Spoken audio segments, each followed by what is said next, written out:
Hello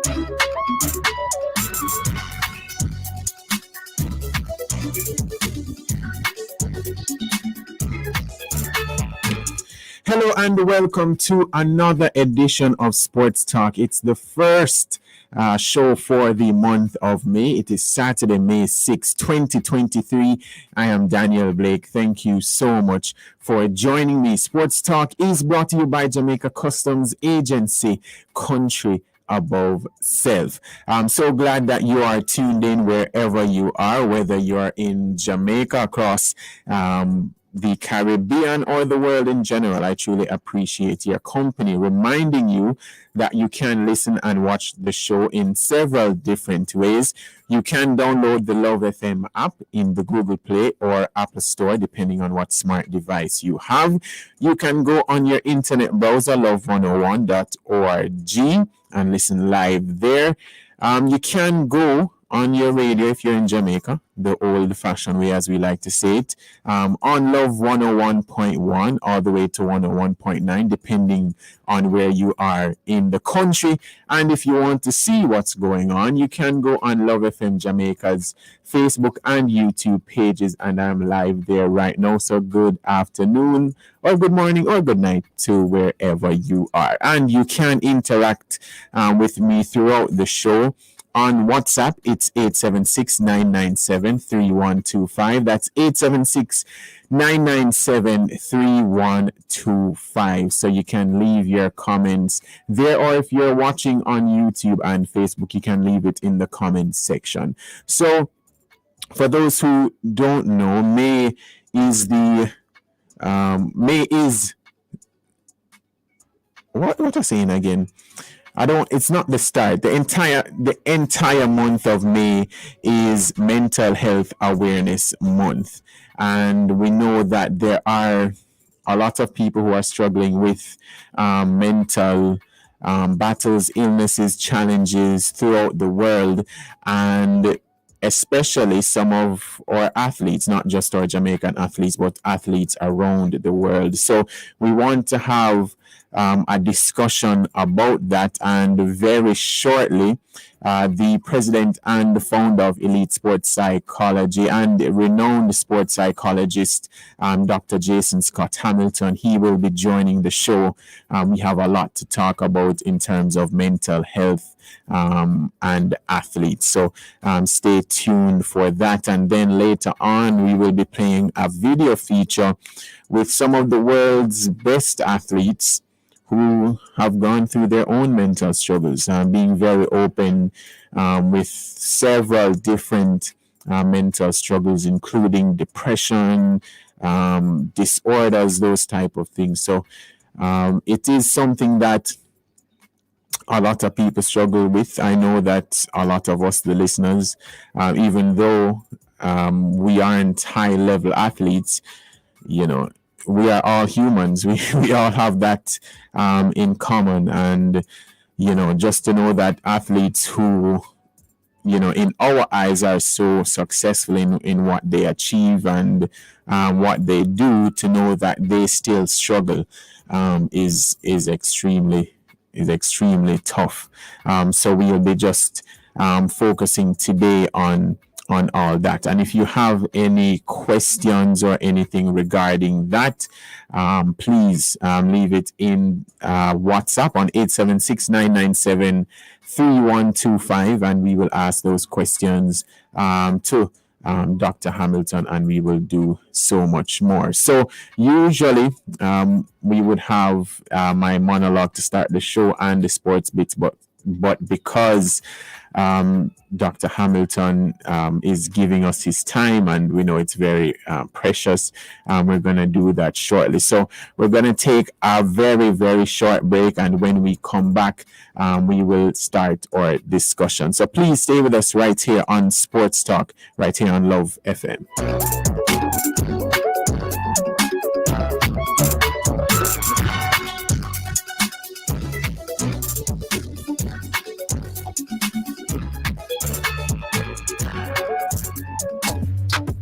Coming up on Campus Connection, May is Child Month. However, we also take the time to celebrate the invaluable work for educators. Do you remember that one teacher who made you smile when you went to class? What are some of the things that we can do to make our educators feel appreciated? Join us Tuesday, May 9 at 5:30 p.m. right here on Love 101 as we hear from our students, parents, and other stakeholders sharing fond memories of their favorite teacher, along with sending teachers greetings. Are teachers really important? And what can children and parents do to make this year's celebration even more meaningful for them? Anyone knows Wagwan on campus? It's our students, parents, and education stakeholders. So you don't want to miss this episode. Campus Connection, Tuesday, May 9 at 5:30 p.m. on your family station.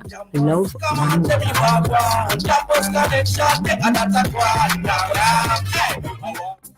Every Wednesday at 11 a.m. on Love 101, you're invited to listen to Good Morning Minister, a weekly feature where government ministers will speak about the development in their various ministries. Listen for the updates and have your questions and concerns ready to share inside Good Morning Minister as the Minister of Information, Robert Nesta Morgan, and a guest minister or agency head discuss the issues and take your questions and suggestions. Get ready to call in during Good Morning Minister, 11 a.m. on Wednesdays, right here on Love 101, the family station. You're tuned to Love 101, the family station.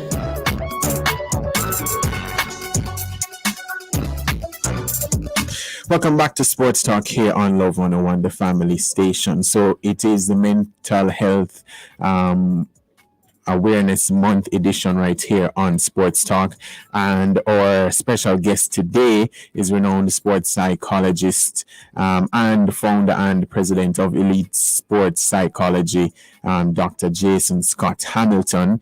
He is currently a guest speaker at a very important event in Miami, Florida, and he will be joining us very shortly. So please, just asking for your patience. But what we're going to do is, like I mentioned at the start, we are going to play the video feature where some of the world's best athletes spoke about their struggles with mental health.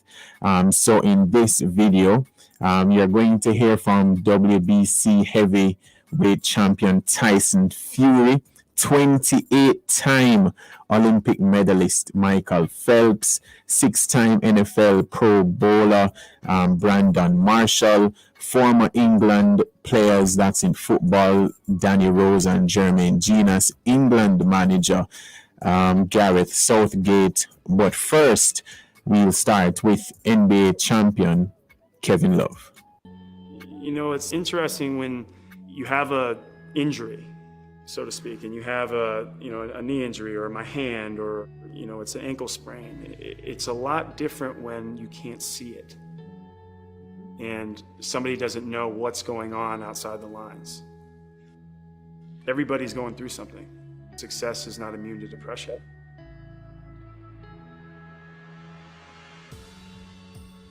So Kevin, you are now the new face of mental health in the NBA. Mm-hmm. How does that feel? At first, it was a little scary. I think from suffering with anxiety and depression for a long time into having my first panic attack on November 5th and not really knowing what that meant to fast forwarding being here now, it's changed my frame of mind, and I really do believe in writing my piece that everybody is going through something. So knowing that it doesn't discriminate and knowing that I'm trying to change the stigma, not only for people in sports, but all over. And I remember talking to my agent and he said, "Are you sure you want to do this? Because a lot of people are going to talk about it." I said, "Jeff, I don't know if anybody will, but just understand I'm trying to help people." He goes, "I get it. If you help one person, if you help one kid, it could be absolutely life-changing and groundbreaking for that kid."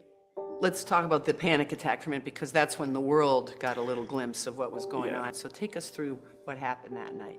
Well, it was very scary for me because I have always had the anxiety, and like a lot of people, and either it's like, for example, you want to go to bed or you want to go to sleep and you think I have a big game the next day. And so what happens? You plan your routine, you try to go to sleep, you get ready, and then you dig up the worst things that have happened the last 10 years for you. So I think it was a combination of things that were going on in my life that led up to that point, as well as it was a 5-7 start, and on November 5th, I just remember not quite feeling right. I remember we went through a few plays, there was a timeout, I got to the huddle, and that's when I felt something that I had never felt before. I couldn't catch my breath. You know, I felt like my mind was completely out, and Ty Lue had said something to me. I told him I'll be right back. I ran in the locker room. I was essentially searching for something that I couldn't find. I didn't know this feeling, and then I just basically ran to our trainer's room, fell on the ground, collapsed, and my heart was jumping out of my chest, and I couldn't get air to my lungs, and essentially was trying to clear my throat, sticking my hand down my throat, trying to get myself Seriously? air. Yeah, so it was. Must have been terrified. It was terrifying. I thought I was having a heart attack. I really felt like I was going to die in this moment. I'm getting hot thinking about it. It was a moment that nobody wants to have, but it was very eye-opening. And then going to the hospital after that, everything checked out, and I was basically thinking to myself, well, what happened? I've now come to a point where I just kind of lay all my cards out on the table and say, this is what you get. And having that freedom of mind is something that I've never really had. It's actually given me peace. And sometimes things get worse in order to get better. Sometimes there is a rock bottom, but I know that people reaching out for help or talking to someone, it does really work. And for so long I put that off, thinking I didn't need it, because that was my playbook when I was young, is to suppress it and be a man. And I think the masculinity thing is kind of misleading in a lot of ways, because when that's ingrained in your mind in an early age, you feel that way throughout. I wish I would have had the presence of mind earlier on to face these things, but sure. I think everybody has their moment, their aha moment, or that moment where they're able to come forward with these type of things. So stigma is still the problem.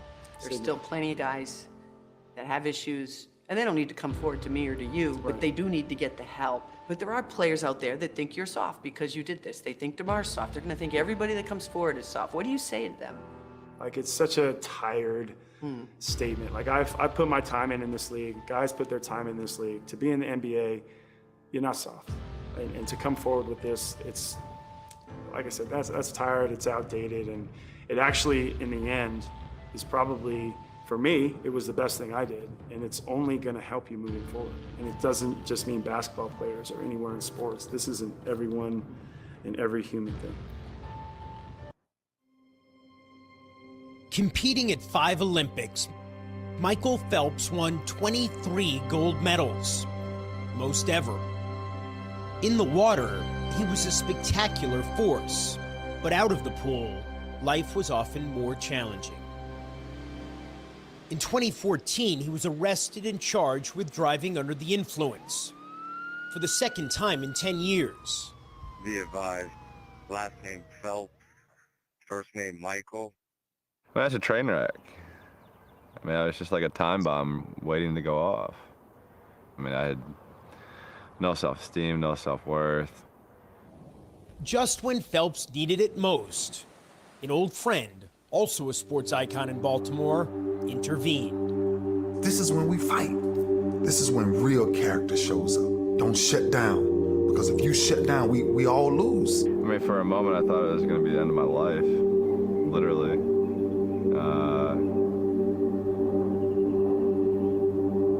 Just because it was like, yeah, it'll probably just be better without me. People won't have to deal with the BS that I give them or the crap I put them through. It was really sad to see. You picture somebody being at their lowest point, and that's where Michael was. And that it's hard to see. I didn't really leave my room, didn't eat, didn't really sleep. I just figured that it was the best thing to do was just to end my life. Phelps fought back and sought the help he so desperately needed. I think when you find your lowest point in your life, I think you're kind of open to a lot of things to try to change it and to try to get back on the right path, and I was just surrendering. Phelps would spend 45 days here at the Meadows, a behavioral rehabilitation facility just outside Phoenix, where he was treated for anxiety and depression. Michael had to take a step back before he actually went forward again to realize who he was out of the pool. A rejuvenated Phelps would sparkle at the 2016 games. 5 more gold medals. Now, he's a mental health warrior, imploring others to speak up and seek help when they need it. I'm just me. I'm not hiding anything.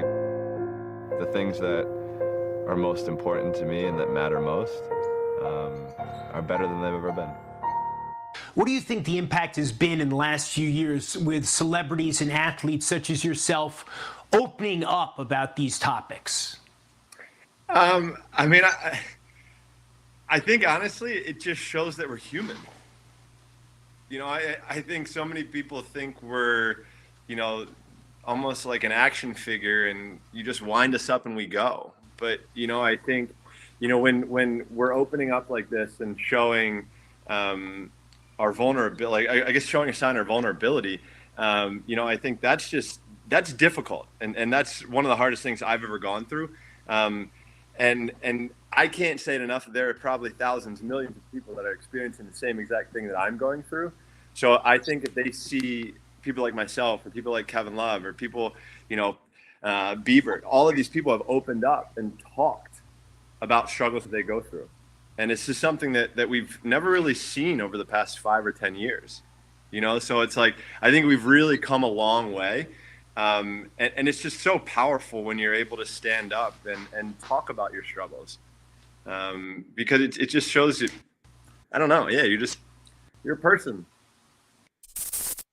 Thanks for watching ESPN on YouTube. For live streaming sports and premium content, subscribe to ESPN Plus. It's an iconic comeback, innit? You know what I mean? A 2.5 year out the ring, 10 stone ballooned, mental health problems. I just showed the world tonight, everyone suffering with mental health, that you can come back and it can be done. Everybody out there who has the same problems that I've been suffering with, I did that for you guys. And if I can come back from where I come from, then you can do it too. So get up, seek help, and let's do it together as a team. I did it for you guys. I'm an unofficial, official ambassador for mental health in sports, of course. It's my biggest goal at the minute. That's my only calling card. You know, that's mainly most of the reasons I'm back, is to show people who's living in darkness that there is a light at the end of the tunnel. If I can do it, anybody can do it. I'm no one special. I was a fat pig at nearly 28 stone, drinking and taking drugs on a daily basis. Changed my life around. I suffered with depression, up to the point of suicide, anxiety attacks, everything. You couldn't get any lower than I was. And here I am living proof that anyone can do it, because I'm back today telling the story and inspiring millions around the world. I was depressed. I didn't want to live. I really wanted to die. I wanted a date with the death man. In my mind, nothing was worth living for and everything was pointless. What's the point?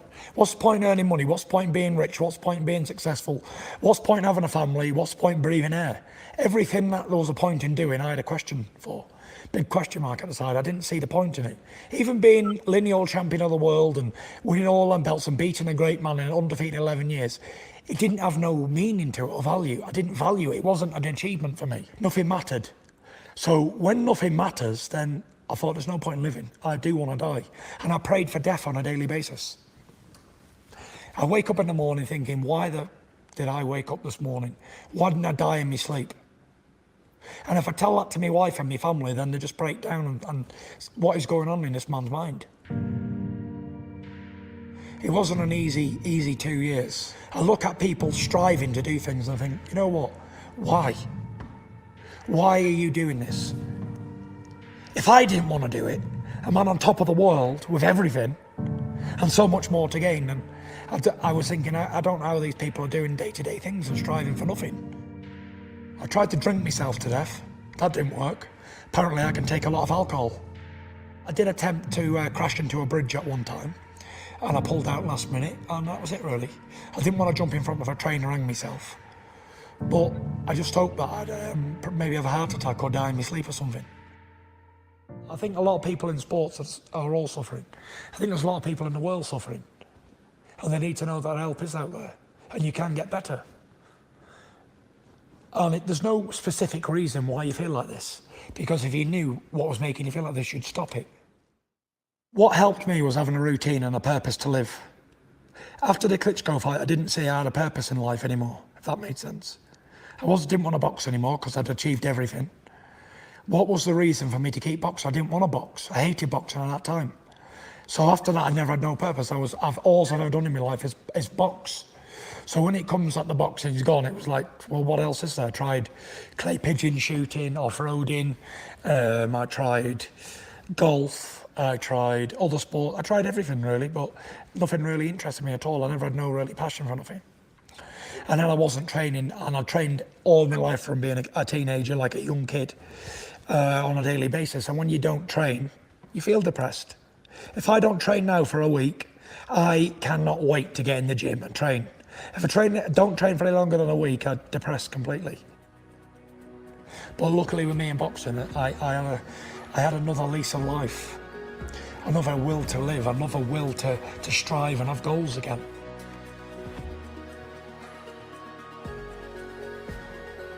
This is a new me, this is a new Tyson Fury, this is a new book. So I don't know what the future holds, but let's hope it's bright.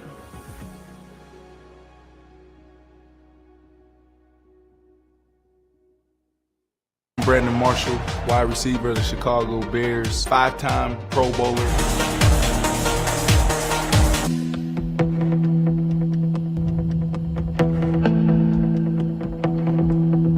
Every journey begins with purpose. We all know the first 5 years of my career.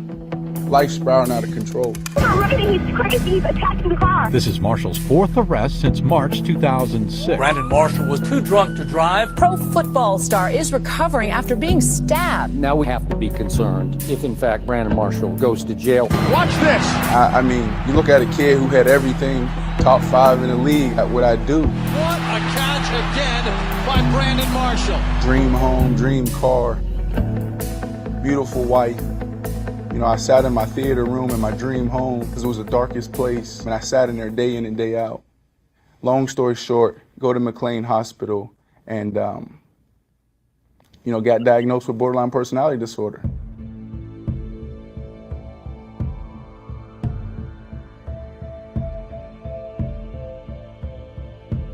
So I worked hard to figure this thing out, to conquer this thing, and I made it. But how many other people are out there that are suffering in silence? 88 million Americans suffer from some type of disorder: anxiety, depression, post-traumatic stress disorder, borderline personality disorder, bipolar. You know, for every one that is affected, it's said that 6 to 8 are also affected. I affected my brother, I affected my wife, I affected my teammates. So for me, the people I affected probably was in the thousands. So it's like, man, I need to be the face of this. I need to tell our story. I draw a lot of my inspiration from Magic Johnson. The HIV virus that I have attained, I will have to retire. But I'm gonna beat it, and I'll see you soon. Where we're at today in the mental health community is where the HIV community was 20, 25 years ago. We have to break the stigma, and it starts with creating a conversation. I don't know, how the commercial looks. I don't know how it looks on paper, but what I do know is there's dark places that people won't shine lights on. So let me be the face of this thing. I tell people all the time, their purpose is in their pain.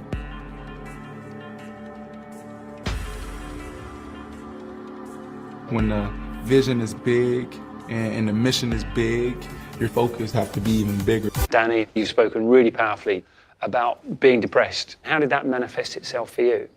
It was just small things, really. 'Cause I was injured at the time, and it was my first serious injury. And, my team was doing really, really well, and I was just sat watching. You weren't part of it? I weren't part of it, and England were doing well, and I was going into training really angry. I didn't socialise for a really long time, away from football. I wasn't going out. I just didn't want to do anything, and I weren't sleeping as well. Looking to fall out with anybody, and it was quite a downward spiral, really. Yeah, and then eventually I told my club doctor, and then he put me put me onto somebody, and and that's when they diagnosed me, and I was on medication. Do you think now, looking back, talking about it, was that the best decision you ever made? Yeah, if I hadn't have done that, then you just never know. Obviously my uncle, he committed suicide, and he did have mental health issues, and shows what potentially can happen if you don't confide in someone. Danny, talking about things before the summer, we talked about the morning of the game about the impact and how brave I felt he'd been in speaking, because it's not a weakness, actually. It's a strength to be able to talk about those things. I don't think you realised how big an effect that was going to have on a wider scale, did you? No. So I did an interview before we was due to play Costa Rica.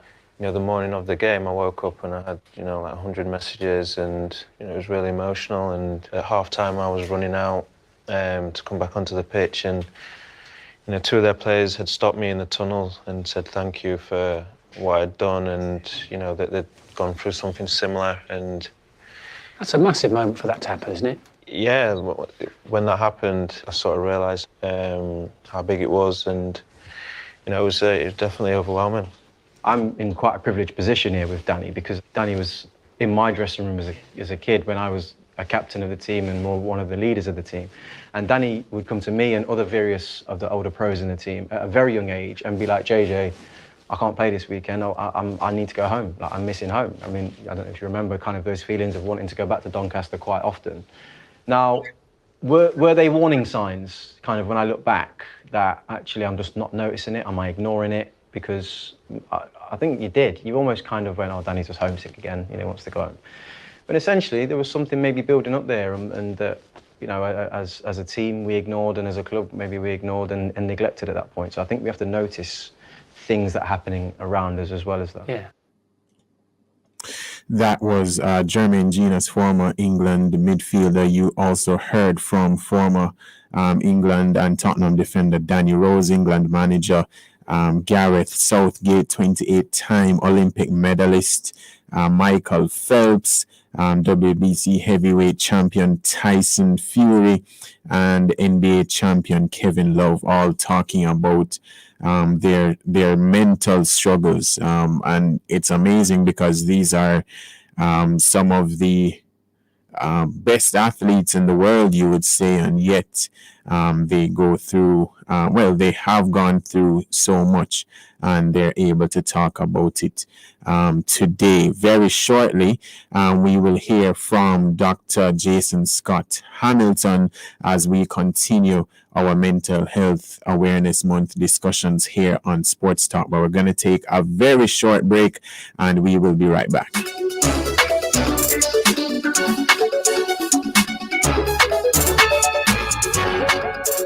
Every time my son send the liquor ball for me have to go sit down and walk all day like me have nothing else to do. No, sir, me no fear do this. Tired of spending all day at the wharf to clear your barrel?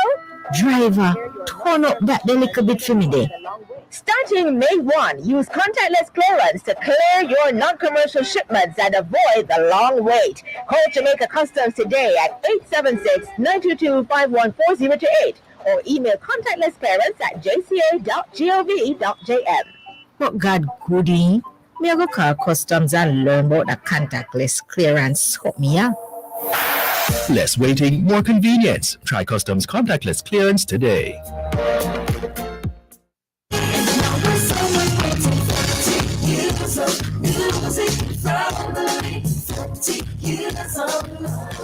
We're celebrating 30 years of music family. 30 years of love. We're celebrating 30 years of love. We're celebrating 30 years of love. 30 years of love. Every time my son send the liquor ball for me have to go sit down and walk all day like me have nothing else to do. No, sir, me no fear do this. Tired of spending all day at the wharf to clear your barrel? Driver, turn up that the little bit for me there. Starting May 1, use contactless clearance to clear your non-commercial shipments and avoid the long wait. Call Jamaica Customs today at 876-922-51408 or email contactlessclearance@jca.gov.jm. But God goody, me I go call customs and learn about the contactless clearance. Hook me up. Less waiting, more convenience. Try Customs contactless clearance today. You're listening to Love 101 FM, the family station.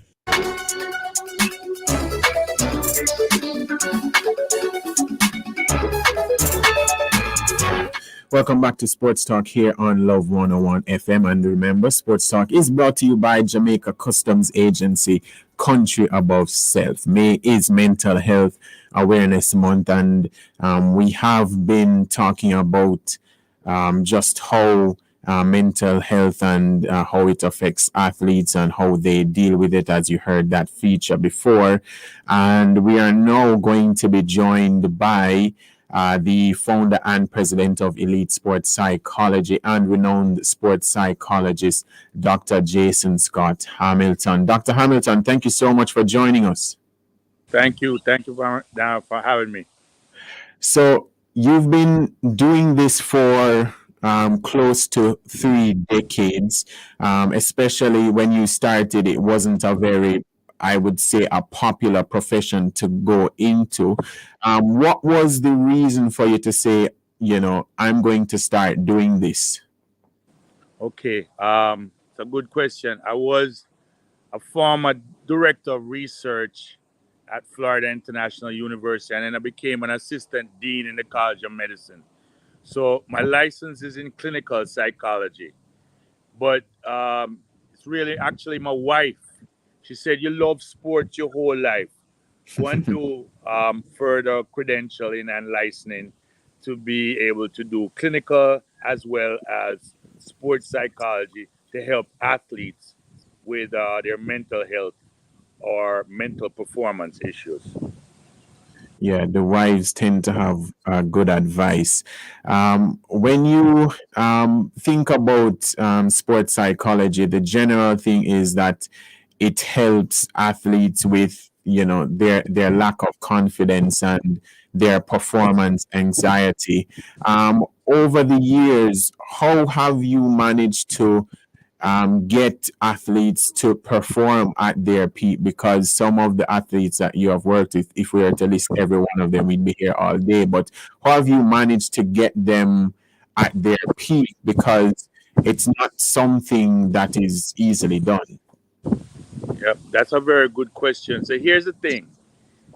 Any great athlete, even the greatest, will tell you that when they got to a certain age, if they knew what they know, say you're in your 50s, I said to all of the athletes, what I'm going to teach you and help you understand, at 45, you'd have figured it out on your own.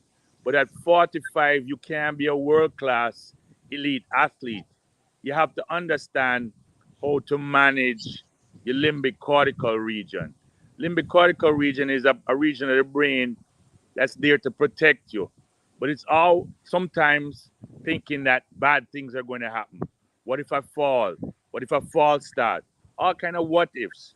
And when you have the athlete able to manage that, just like you work on your physical and your technique, if you can manage your mind and you really understand how to take good care of your mental health, you give the problems that a young athlete, you give that problem to that athlete. When they're 50, the athlete will be like, wow, I can't believe that little thing was stressing me and causing me so much mental anguish.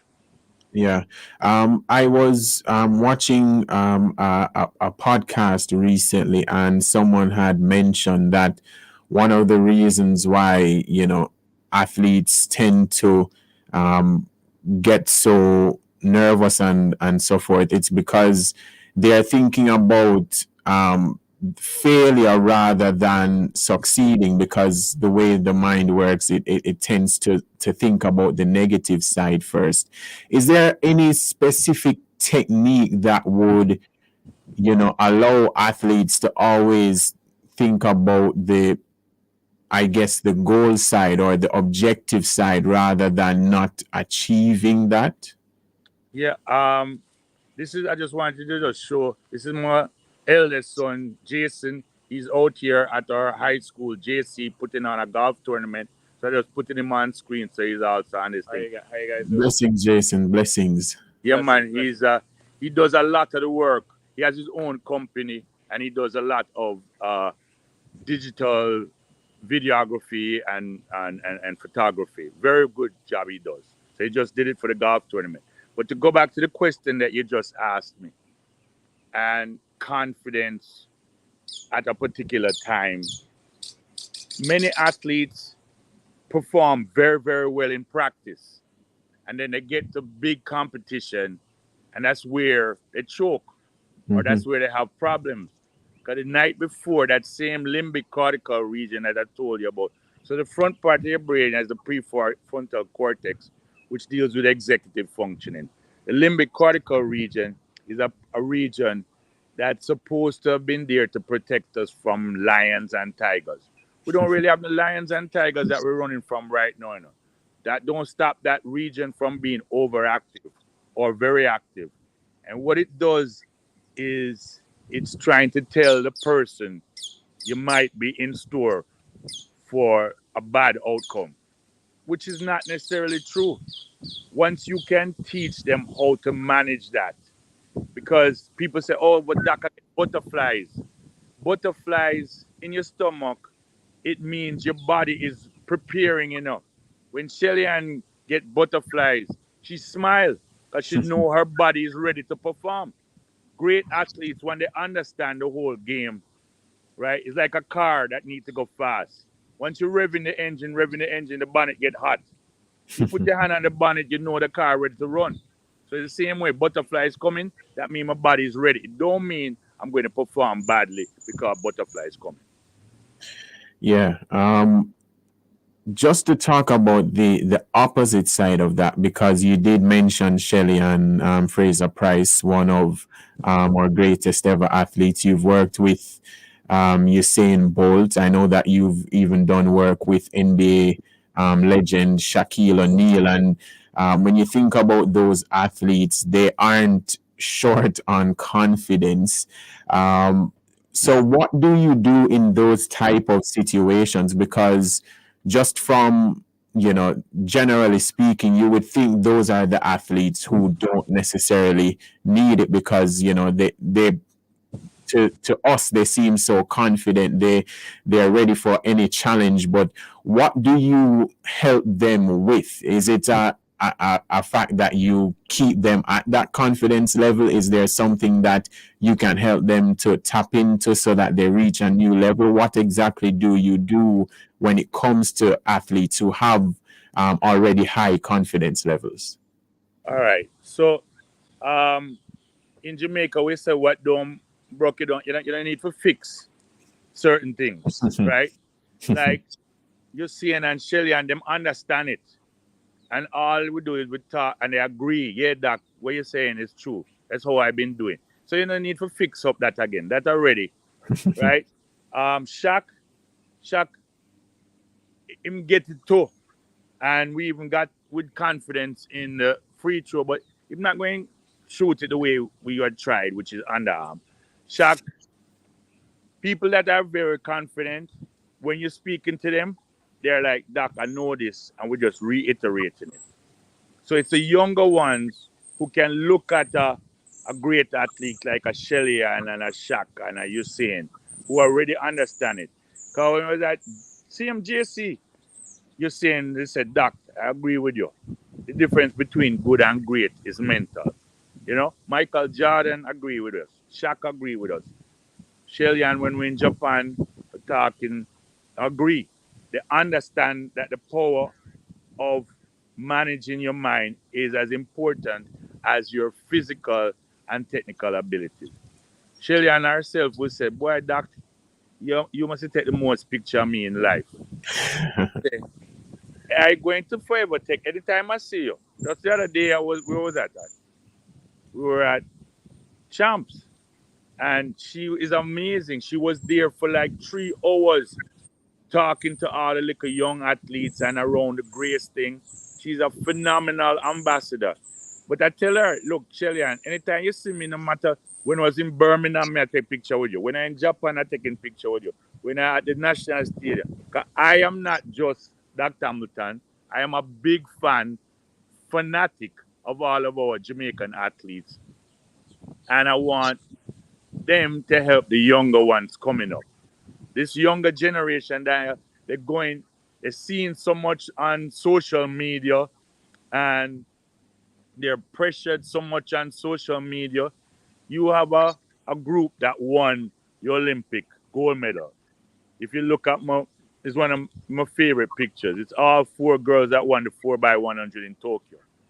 Then we get to Birmingham, and people vex because certain people never in the team, and then they're making the other one feel bad, and attacking her on social media.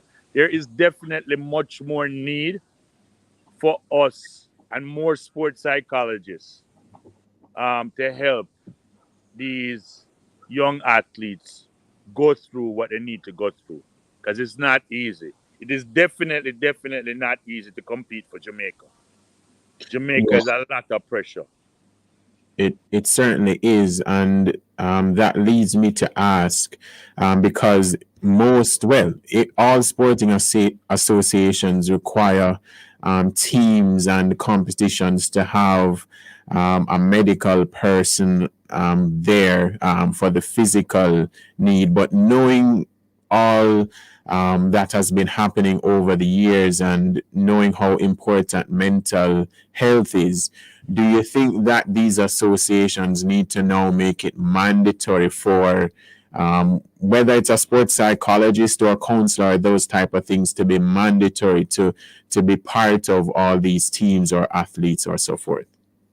Yeah, I'm very proud of the Jamaica teams and the Sports Medical Association, and they're seeing the importance of licensed clinical psychologists and sports psychologists.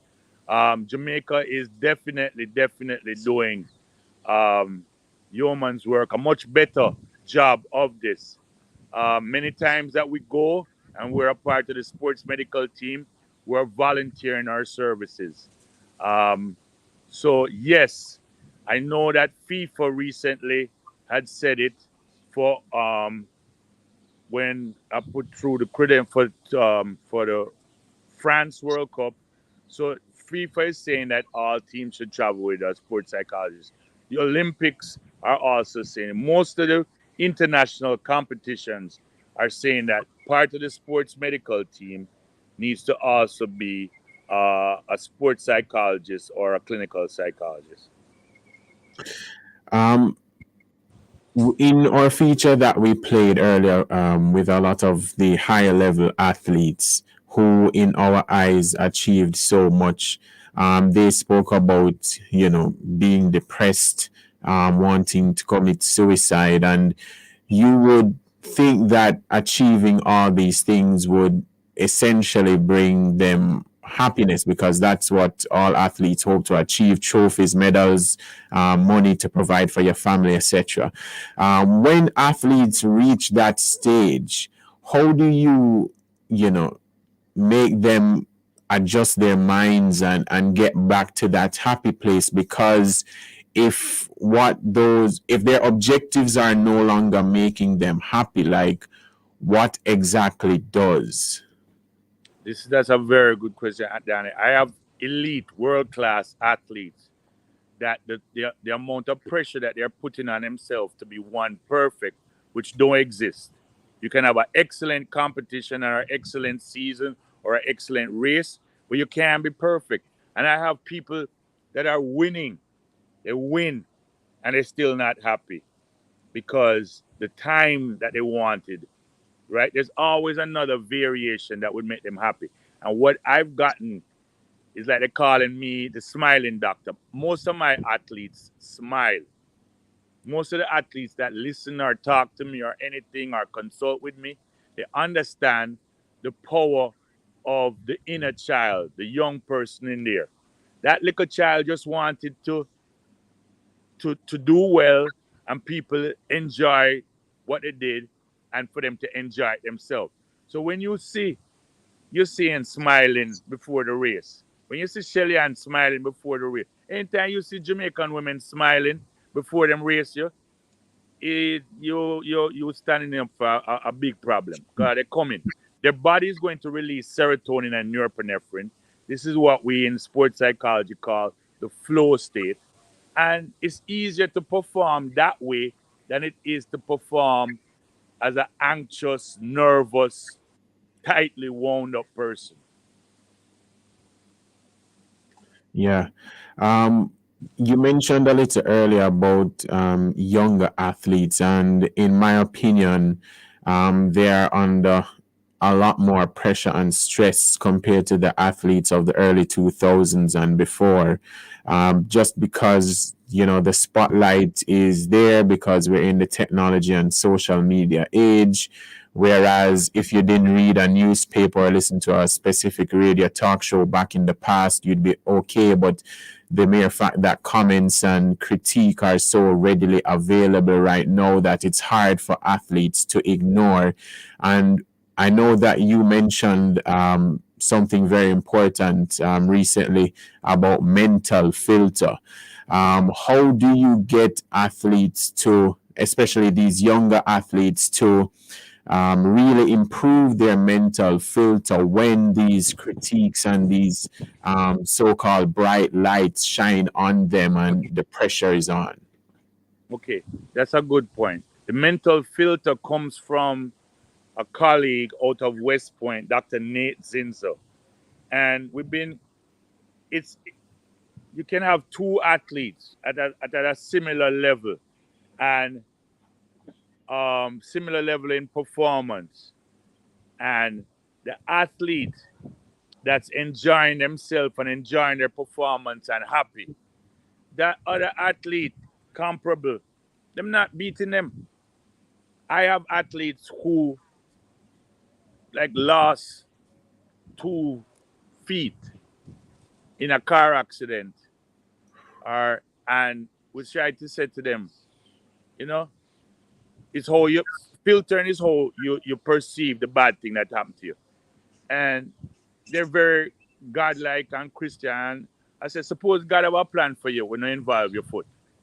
I said, Dr. Hunter, what kind of foolishness that? I said, suppose that God have a plan for you when you involve your foot. Right? And she said, I don't understand what you're saying. But, however, I'm going to try your approach. So I'm going to look. I'm going to have a great life and I'm going to be a great Paralympic athlete. That athlete gone on to go to 5 Paralympic and medal in 4 and would have medal in Tokyo again.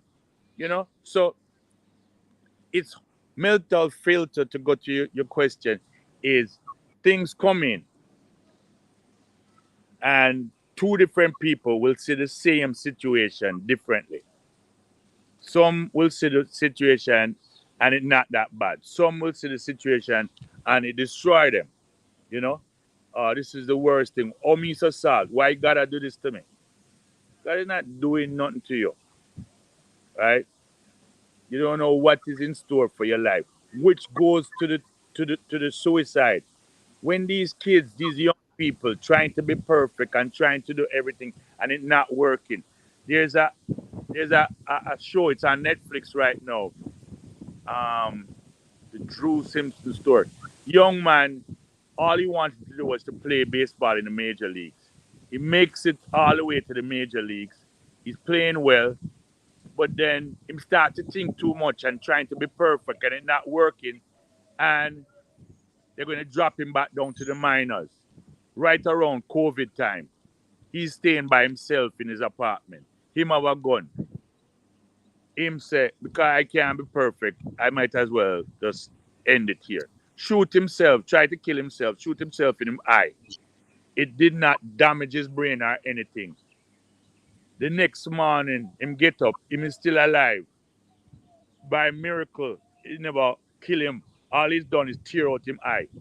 Him have the gun in him left hand, him have him phone in him right hand. Him is thinking, I should just finish it up. I never do a good job last night trying to kill myself. I can't be a perfect baseball. How am I going to even play baseball with one eye? Should I call 911 or should I just take the gun and shoot myself again? Him take the phone and call 911. This youth right now is one of the best athletes, helping other athletes with this mental strength and depression and suicidal ideation. Most of the time when somebody try attempt suicide, you don't get to talk to them again because they're successful. This youth tried, he was not successful. He when he came back, he went all the way back to the major leagues, playing for the team with one eye. That's how good him is. Right? So if you can manage your mind, some young people shouldn't be left alone with them thoughts alone. Them really need to see a psychologist or see a therapist and understand what it is they are saying to themselves and thinking. Yeah. Back when you started it, the stigma was at probably at an all-time high. There were people who felt that if you spoke about mental health issues, you were soft, and coaches and teams used to treat you differently, thinking that you couldn't perform at a very high level. Now we're in 2023, and we've made a lot of moves, as you have seen, but there is still a stigma, pardon me. What practical thing do you think can be done for, mental health, especially with athletes, for it to, be at a very low rate? Because I know athletes still think that, boy, if me talk, them are gonna think me a this or that. What practical thing can we do to ensure that everybody gets the help they need? Well, that's a very good question. Simone, Naomi Osaka, Simone Biles, Meta World Peace. There's a bunch of top elite athletes pointing out the fact that addressing their mental health is as important as the physical. Meta World Peace is doing a lot better now because of all the help he's gotten. Simone is doing a lot better. Naomi is doing a lot better. I remember when I was finishing PhD in clinical psychology, I said, and I want to move back home to Jamaica. I said, Jamaican people now got to know clinical psychologists, So, and that also part of, so when I do sports psychology, it's all to the point where I'm a licensed clinical psychologist and sports psychologist. And sometimes I want to tell the people, look here, I'm just a mental coach. Because if I say psychologist, them say, but nothing wrong with me. Why me need to say a psychologist? Right? There's a stigma. There definitely is that. And how to answer the question, how do we reverse that stigma? When more athletes realize that my performance is here, but my performance could be 10 times better if I understand how to manage my mind. And it will resonate with elite athletes because it's the elite ones them.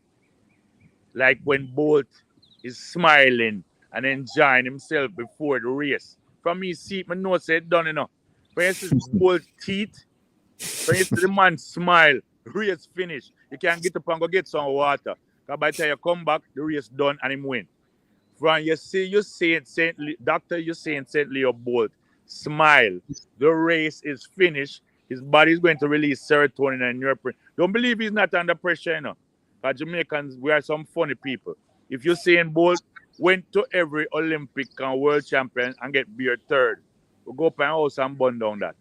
We are not a easy people, right? We're very hard, very, very hard on our athletes. So he was under a lot of pressure. But what he realized, as much pressure as him was under, if him treat it just like any other day and enjoy it and treat it like practice, even though a million people, the whole world watching him, that's his gift. And he understood it. And when I talked to him, he say, yeah, doc, what you're saying is true, right? Said it to me right up at 189 World Oak Road, JC. Yeah, very powerful words there, Doc. If there are any athletes, coaches, or whoever listening or watching this and they want to come to you for your service, how could they get in contact with you? Because we know that you're a very busy man. Okay, so we work in Jamaica primarily, and I'm currently talking to you from a golf course in Miami. I live in Miami and Jamaica. I'm going to do this for about 10 more years, then I'm going to retire and just come home. Cause there's all kind of athletes everywhere.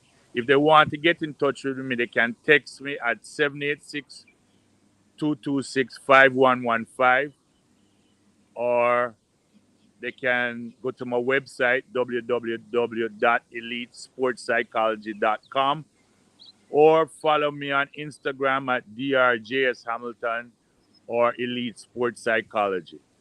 And that's on Twitter and all the different social medias. But the quickest way to get in touch with me is to WhatsApp me again at that number, 786-226-5115. And I especially like to help Jamaican athletes. And it don't have to just be an athlete. It can be an entertainer. Entertainers have performance. When you have a performance issue, where you're feeling nervous about performing, yeah, you can text me and we can help. Thank you so much, Dr. Hamilton, and for all the work that you have done for our athletes. All the best. Hopefully, we'll get to speak again soon. And just enjoy your time at the golf course. I don't know if you're going to play a few holes, but just thank you again and truly appreciate your time. Anytime, Dana. Anytime you want, you can link me and we'll talk. No, I don't do like a golfing thing. I play football. The best sport. All right, King. Bless All you. right, take care. That was Dr. Jason Scott Hamilton, renowned sports psychologist and president and founder of Elite Sports Psychology, just talking to us here as we celebrate Mental Health Awareness Month. And if you are out there and you are an athlete or a coach, involved in sports, or even if you're not, just advising you to get the help you need. I know that it is not the popular thing to do because you think that people are going to judge you or criticize you, but trust me, it really helps. It really works, and you will just be amazed at your performance levels. And again, not just in sports, but just in your job. It just speaking to a psychologist, a mental coach, a counselor, therapist, whatever it is, you don't need to struggle in silence, So please get the necessary help that you need. And hey, I'm here to help in any way. So I'm here every Saturday, 1 to 2 p.m. On Love FM. Thank you so much for tuning in to Sports Talk. Truly appreciated your time. And remember, Sports Talk was brought to you by the Jamaica Customs Agency, Country Above Self. As always, please enjoy the rest of your weekend and the week to come. And as always, watch some sports.